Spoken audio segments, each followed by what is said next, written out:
Are we ready? Yep, go ahead. Thank you. Okay, this is the Board of County Commissioners Board Work Session. This is a regular meeting. It is Wednesday, February 1st, 2023. It is 9:34 a.m. This meeting is set to go until 10:30 a.m. We're at 3000 Pacific Avenue Southeast, room 110. This is a hybrid meeting. For public virtual attendance, you may follow along on the Thurston County YouTube channel. I'm Carolina Mejia. I'm the chair of the board. In the boardroom is Vice Chair Ty Menser, and joining me via Zoom is Commissioner Gary Edwards. Also in the boardroom, we have County Manager Ramiro Chavez. Today on the agenda is Railroad Quiet Zones briefings. This is informational. And Scott, I'm passing it to you to present staff. All right, good morning, Commissioners. County Manager Scott Lindblom, County Engineer with Public Works. With me today are Matt Unzelman and Becky Kahn from our Traffic Engineering Department. And Matt and Becky are going to be talking about railroad quiet zones. And as you mentioned, Commissioner Mejia, this is an informational briefing only. No direction will be sought today. I'll turn it to Matt. All right. Thank you, Commissioner Scott. I'm kind of excited that I get to talk to you about something besides speed limit revisions or compression brakes or impact fees. This is kind of nice. So this is a new topic. I'm assuming this is a new topic for the commissioners, railroad quiet zones. And honestly, it's a new topic for public works staff too. So like Scott mentioned, this is an informational briefing. Becky and I have done quite a bit of research into what quiet zones are and what it would take to establish a quiet zone program. And so we'll be presenting all that information today. So today we're going to cover what a railroad quiet zone is, what it takes to establish a quiet zone, what are some of the cost implications of quiet zones, what are some of the risks associated with quiet zones, and we're going to be talking about a specific community request that we've received from the community for quiet zones. So Thurston County has 39 crossings on its jurisdictional roads. And I shouldn't say Thurston County has 39 crossings, the railroad has 39 crossings. We do not, the railroad owns the right of way and the county has an easement through the railroad right of way. So the railroad is responsible for all of the maintenance of the tracks and the concrete and the asphalt in the railroad right of way. We're not even allowed to perform any work within the railroad right of way unless we get a special certification that would allow us to do so. Of the 39 crossings, 20 of them are on local roadways, and that means the remainder 19 are on arterial and collector roadways such as Marvin Road, Old Highway 99, Rich Road, those roadways that have much higher traffic volumes.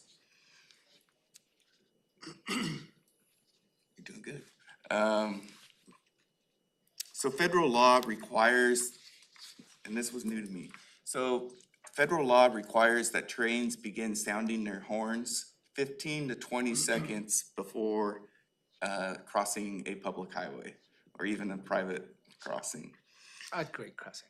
Grade crossing. At grade crossing. At grade crossings, absolutely. So I don't have to tell you, if you've stood near a train that's blowing its horn, it can be very obnoxious, annoying, disturbing, whatever you want to call it. It's usually not a pleasant experience. But it is important, and it's a federal requirement. So, the Federal Rail Administration, or the FRA, has developed a process that would allow for an agency to request that the horns are not sounded prior to crossing a grade crossing. And that is called a quiet zone. In order to do that, however, certain safety requirements have to be met. And these safety requirements include installing safety features on the roadway that are intended to provide a level of safety that's equal to or above what they've defined the level of safety of a train sounding a horn on its own. So it's important to recognize that only the owner of the roadway can establish a quiet zone at a grade crossing. So of those 39 crossings that I mentioned before, only Thurston County can establish a quiet zone at those locations. Not even the railroad can. It has to be Thurston County. As I previously mentioned, quiet zones may be established if enough improvements are made to the railroad crossing that the FRA determines it's as safe or as safer as a train sounding its horn. On their website, the FRA has provided a quiet zone calculator, which sounds complex, but it really isn't. So staff has messed around with this, I shouldn't say messed around. Staff has investigated this calculator enough that we can determine what types of improvements are applicable to different types of crossings or roadway classifications in Thurston County. And I'm gonna talk about that in a future slide. A diagnostic review must also be conducted to establish a quiet zone, and that includes stakeholders such as, it would obviously include Public Works, the railroad, whoever owns the railroad, most likely Burlington Northern Santa Fe, the Federal Rail Administration, and the Washington Utility Transportation Commission. This review will formally determine where and what type of additional engineering requirements are necessary to effectively reduce the overall risk of collisions based upon the local conditions of that crossing, and at the same time silencing the horns at the crossing. So following the diagnostic evaluation, the formal proposal will be brought to the Thurston County Board of County Commissioners for their approval. And I want to preface this process by saying Thurston County currently does not even have a program to install quiet zones. So if we had a program, we'd obviously have to have much more defined policies and procedures to support that program. But this is a high level review of what that process would look like. So as I mentioned, we investigated that calculator extensively, and the improvements to provide a quiet zone on some of our more arterial or collector roadways with the higher traffic volumes would be millions and millions of dollars. And that's because of the high level of traffic volume. They're looking for improvements such as an overpass or installation of additional signal equipment, which I'm gonna talk about later. Anything that has to do with railroad signal equipment is extremely expensive. However, on our local roads, there are some more, and I mentioned before that there are 20 local roads in our, I don't wanna say it's our inventory, that are in the railroad crossings in Thurston County.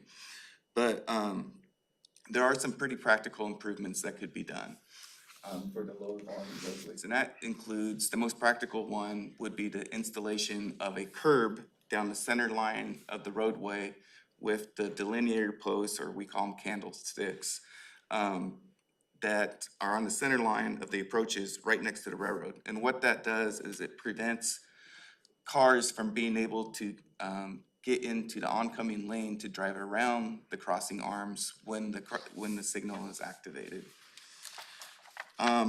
But all those costs are just a portion of the cost. The county would be responsible for the cost to upgrade the signal equipment at the crossing as well.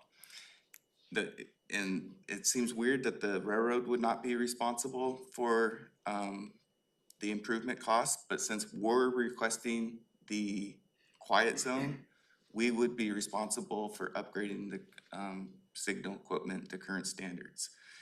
And based upon our conversation with an FRA representative in the field, not many of the crossings meet current standards. And with their signal equipment. And that's kind of consistent with Public Works experience.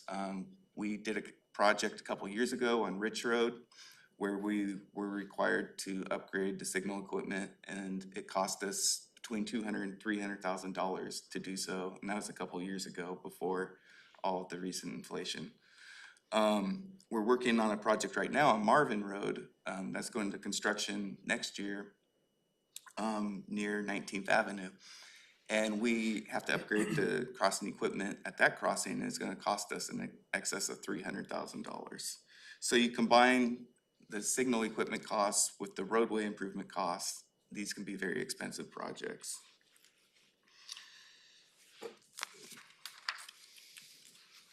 Okay, so the next thing we're gonna talk about is the risk assessment. And this is a very key consideration when considering whether or not we're going to establish a quiet zone program. So staff consulted with the prosecuting attorney's office, and the feedback we received from the PAO's office was that if a quiet zone is established, it could increase the county's exposure to potential liability. And the reason is right now, all of the maintenance associated with a railroad grade crossing is the responsibility of the railroad. If we request, or if we establish a quiet zone, then we are installing improvements that we would be responsible for maintaining on the approaches up to the grade crossing. And so the maintenance would be shared.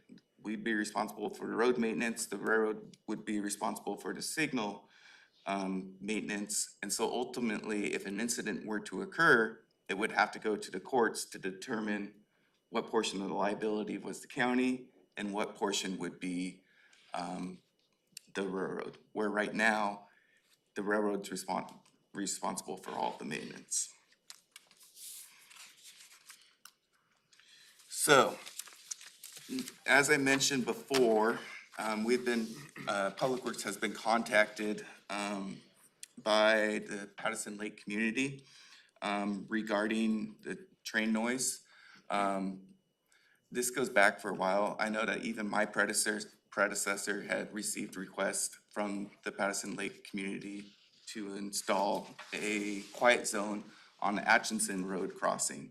So the Atchison Road crossing is if you're at our brand new fantastic roundabout at Mullen Road and Carpenter Road, and you take a right on Carpenter Extension and you go to the very back, there's the Atchison Road crossing.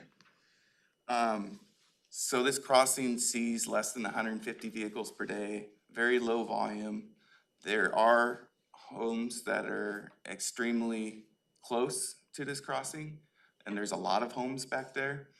The community provided us with a report and a petition, which both are in your briefing materials. And basically what the report is documenting is that what the noise conditions are at that crossing, as well as even as far as locations, even as far as on the other side of the lake. And it's also documenting all the activity at the crossing, including the number of trains, what the speed of the trains is, and it also documents a lot of the same things that we've talked about today. The petition that was attached to the report was signed by more than 200 residents. And currently, Public Works does not have a program to respond to this request. And so the idea today was to provide the information regarding quiet zones, and at a later date, we're gonna be coming back and requesting direction on whether or not we will proceed with a quiet zone program. Now, in the meantime, like I said, this is new to Public Works staff, so Becky and myself are gonna continue to dive into the quiet zone literature out there, maybe reach out to some other agencies that have experience with quiet zones, which honestly, there's very few agencies around us that do have quiet zones, but we will find some agencies and solicit their feedback as well and provide that at a later date. So with that, unless my colleagues have anything to add, we'll be happy to answer any questions.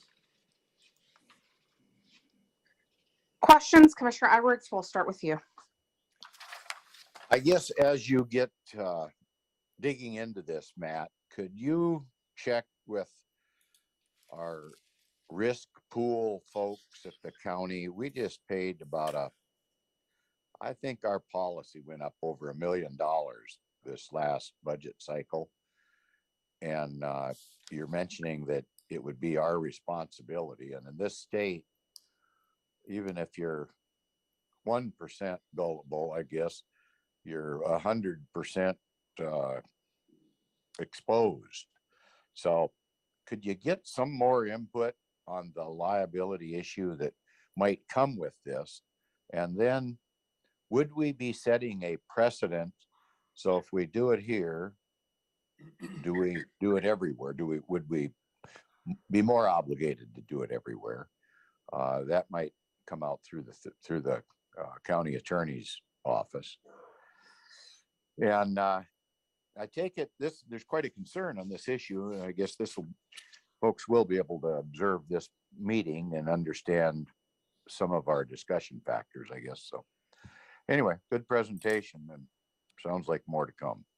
Sure, we'll make sure to follow up with you. Commissioner Menzer, questions? Yeah, so this may be more specific than you want to get, but you said there's this calculator that's. I'm sorry, Ty, I can barely hear you. Okay, I'll try to speak up. The calculator, according to this Pattison report, they say that they use the calculator, and if we add a channelization supplementary safety measure, I have no idea what that means, it will result in lowering the quiet zone risk index well below, italicized, the nationwide significant risk threshold and risk index with horns. So is that true? Yes, and I am so happy that you're interested in the quiet zone calculator. We almost didn't include it in the report. So forgive me, I know it by SSM, supplementary safety measure is what I think they're called. Yep. That's the curbing that I discussed that. Is that this yellow? Absolutely, so that's the improvement that would be practical for low volume roadways would be.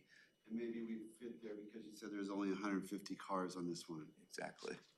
So they're probably trying to argue that, yeah, this could be really expensive to you in other places, but in this place, because, you know, it's not gonna cost you much to get over the threshold of getting the quiet zone. Correct. And thank you for using candlesticks. That made me feel like I accomplished something today.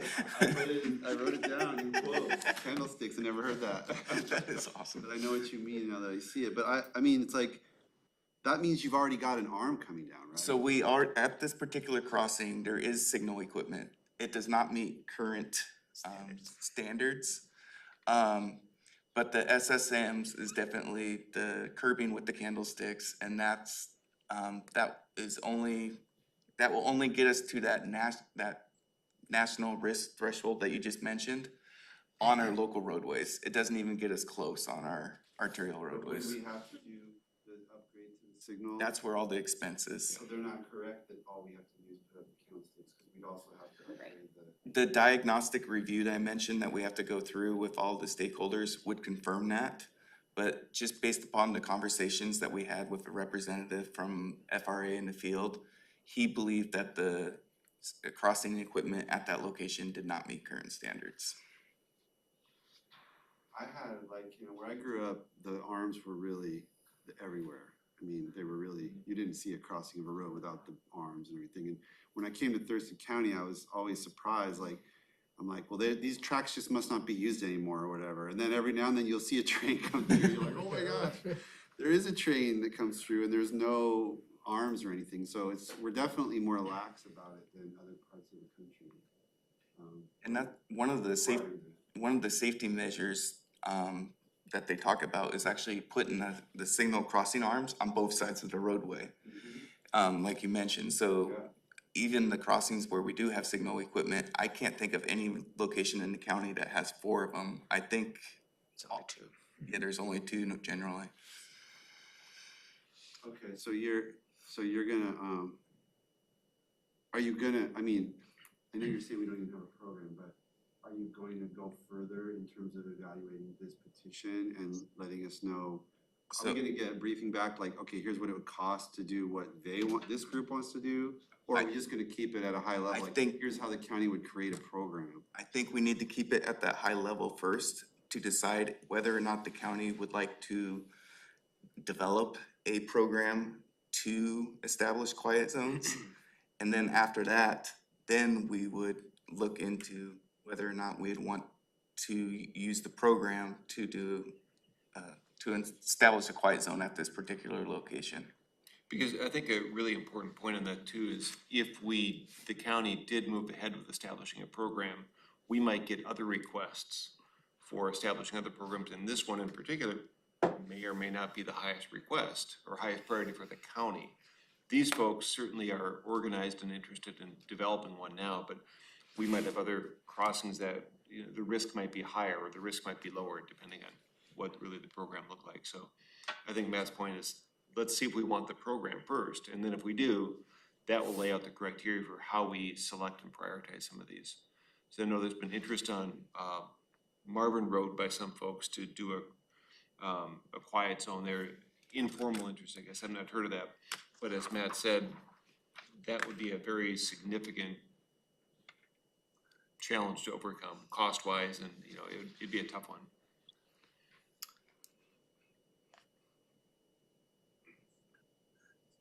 Madam Chair, Thank you.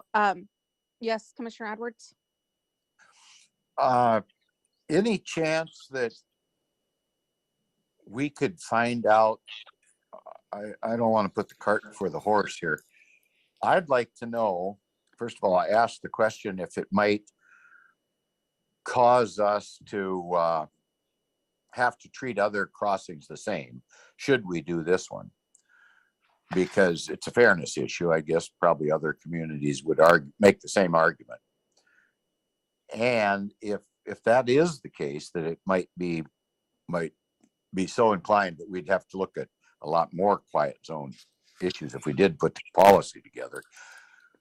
How much money are we talking about if we did this at all the potential crossings? So whatever this one would cost times 14 or whatever it is. Times 20. It's 20. Okay. Well, whatever that would boil down to. So we would have some idea of the potential cost should we decide to move forward with this. And then the other piece of it would be the risk issue of us incurring that additional risk on 20 additional sites as well, knowing that this state allows the county to be the deep pockets, even if say somebody was intoxicated and driving and got onto the track and got hit, you know, it could still be 1% our fault because of something. And that kind of scares me. So I just wonder about maybe finding out that information first before you come back and ask us if we want to start the program, because it's kind of like letting the genie out of the bottle, so to speak. I don't think we'll put it back in if we do it. Anyway, I'm not for or against, just like to know that information. Thank you. Sure. Madam Chair, I have a couple. Thank you. Can I ask my questions? What? I'm sorry, I could not hear you. Go ahead, I'm sorry. Okay, thank you. I had a lot of the same questions that both Commissioner Edwards and Commissioner Menser had in regards to the risk, in regards to the area. So my question would be, if we were to create this program, right? I'm thinking about the cost aspect of it, and is this something that's funded out of the road fund, or is this something where we would have to find additional funding somewhere else? I think that'd be one of those things we would have to look at. Certainly, the improvements to the road itself are road fund eligible, whether or not, that would be the appropriate source for revenue. I don't know where else the money would come from. Well, I think it's eligible activities. Yeah, Because eligible. it's, safety is part of the road Exactly. purpose. Yeah, but I, And then with a specific program, I mean, I think, and this question can be saved for kind of like the future of what I would want to know, is it, are we going to have basically everywhere where a railroad intersects a neighborhood, and then we're just going to be targeting those specific areas, or is it going to be citizen initiated like this one was? Like how, and then again, it can be saved for a later time once you have time to kind of look at what that program would actually look like. I guess my answer to that would be some of the, that would be the next step after we determine whether or not we want to proceed with the program, is how to prioritize where we would like to do those improvements. So I think that's a very valid point. Thank you. County Manager? I think Commissioner Mesa had a follow-up. I was just gonna say, tip on the respond to that, like, to me, it would have to be based on the cost. I mean, you know, if the requirement to get through the calculator is put an overpass in to make it a little quieter when we're trying to stop fish blockages and infrastructure failures and the road fund is challenged, that's just that's not possible. If it's a matter of, we could prioritize the ones that would have minimal improvements needed, like candlesticks or whatever, you know, that may not. And I agree with you, Commissioner Menser.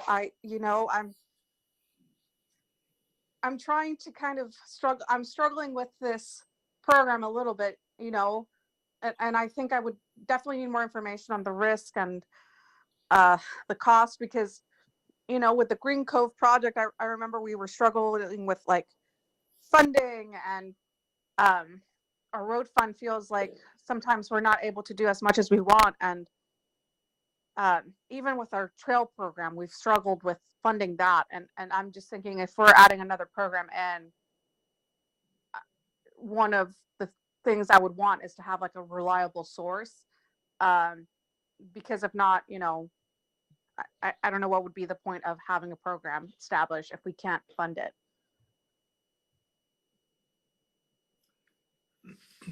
So I have a couple of comments and maybe questions. And I believe this is a policy decision the board needs to explore. And I think the commissioners have great questions. Related to the liability, and I know the MAD stated the liability in terms of the responsibility to maintain the improvements. But I think the liability goes beyond, as Commissioner Edwards stated. And on using an empirical tool to determine the less liability is not a practical approach. And using the candlesticks, for instance, because the purpose and intent of a train implemented the whistle is to announce they're coming to a crossing for a vehicle to stop, in addition to the arms that we have.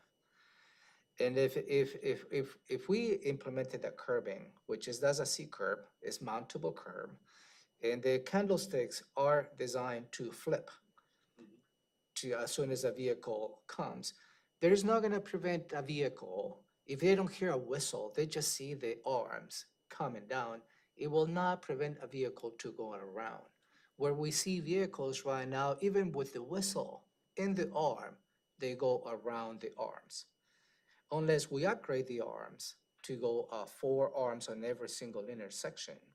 And as you stated, that low cost improvement, whether you put a C curb and the candlesticks and the 4 arms, it's just about $500,000 based on the estimates they provided on each crossing. And if we just concentrate on the local roads, 20 crossings, it's $10 million. Then it begs the question, what are we trying to solve? Is it really a safety issue, or we're trying to solve the noise that our community is not really willing to take anymore? Because this crossing has been, I don't want to pick on the Patterson Lake, it's been there for decades, if not a century. So I think when the board explores a policy decision, I think we clearly need to understand what is it that we're trying to solve with that policy. Because I think unintended consequences of addressing a noise issue, we're gonna create, I believe, a huge can of worms in terms of liability to the county. And the liability may not be stopping and maintaining the improvements. The liability will be, as Commissioner Edwards, I believe, will be left holding the bag because we are requesting the improvements and they will give us all the authority we want in maintaining the improvements, and along the way, we get 100% of the liability if somebody decided to mount the C curve, flipping the candlesticks, and crossing the road. So I think this is a great presentation, but I think the board needs to understand, I believe, if this is a policy they'd like to implement. With all the respect, it's not just developing a program. It is a policy the board needs to understand whether they'd like to embark in this process. It may not be just a single location, because as soon as a policy is implemented, you build it, they will come. Thank you, Madam Chair. County Engineer, Madam Chair. is back to you. Thank you. Go ahead, Scott. And just, spot on, County Manager, that is certainly part of the reason that we're here today, to really help start those discussions and start that thought process. Another thing I think it's really important to keep in mind is, in this case, certainly the problem that we're trying to address is the noise. But the important thing to keep in mind is the railroad has been there for a very, very, very long time. And the noise is not a new issue. The noise has been there a long time. What's changed often is new people coming to an existing environment that I appreciate and understand the noise for the people that live nearby. But the noise has been there for quite some time. So, we look at what's changed. And this came up when we did a trestle work on Rainier Road a few years ago. The railroad was out there driving pile. One of the neighbors came up and said, "Hey, can you guys not drive pile in the middle of the night?"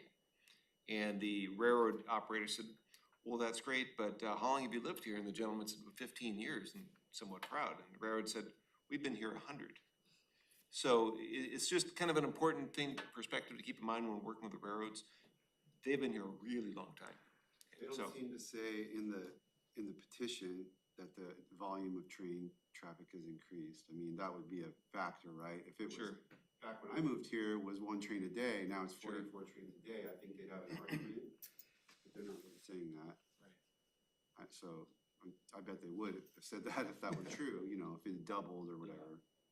Because that would be, I think, important. For sure. It really comes down to whether the board would like to entertain a policy for noise abatement. And that's really what it is. It's a noise abatement policy.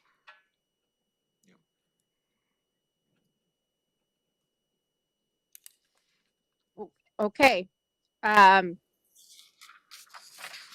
So more to come on this is what I'm hearing. Yes, Madam Chair, friends. I think more homework needs to be done. Thank you. Assessing all elements, because sometimes the building infrastructure may not be the easy or the first step. It's always the unintended consequences related to everything that we do as a county. Well, I'll add this to the long list of items of things that I never thought I would hear as a commissioner. So it is 10:09. Thank you to everyone. Great presentation, and we will be following up with this matter in the future. We are adjourned.